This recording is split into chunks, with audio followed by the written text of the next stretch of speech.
आप सल्ली अल्लाह अलैहि वसल्लम की बातत से कब्ल दुनिया का माशी निज़ाम मुख्तलिफ ख़ुतों में मुख्तलिफ तरीक़ों से चल रहा था। ये निज़ाम आम तौर पर गैर मुनसफ़ाना, ज़ालिमाना और गैर मुतवाज़िन था। दुनिया के मुख्तलिफ हिस्सों में दर्ज दिल माशी हालात पाए जाते थे। एक, अरब का माशी निज़ाम, सूदखोरी, रबा। माशी निज़ाम का एक बड़ा हिस्सा सूद पर मबनी था, जिसमें गरीबों का इस्तेहसाल किया जाता था।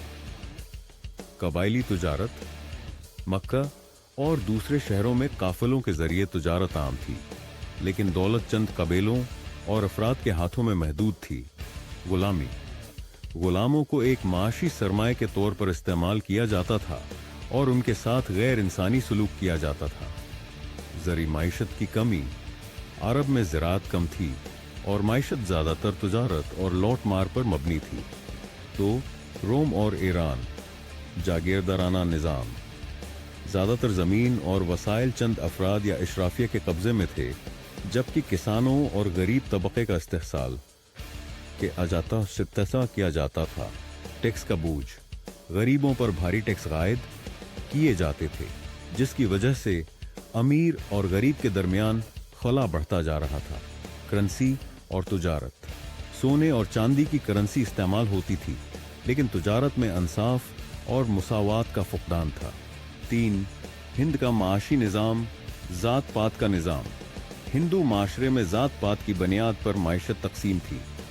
शोदर और नचली ज़ातों का इस्तेहसाल किया जाता था। सूदी कर्जे, यहाँ भी सूद का निज़ाम राइज था, जिसकी वजह से गरीब और किसान हमेशा कर्ज में दबे रहते थे। चार, दुनिया का मजमूई हाल, दौलत की गैर मुनसफाना तकसीम। दौलत चंद अफराद के पास जमा हो जाती थी, जबकि अक्तरीत गरबत का शिकार थी।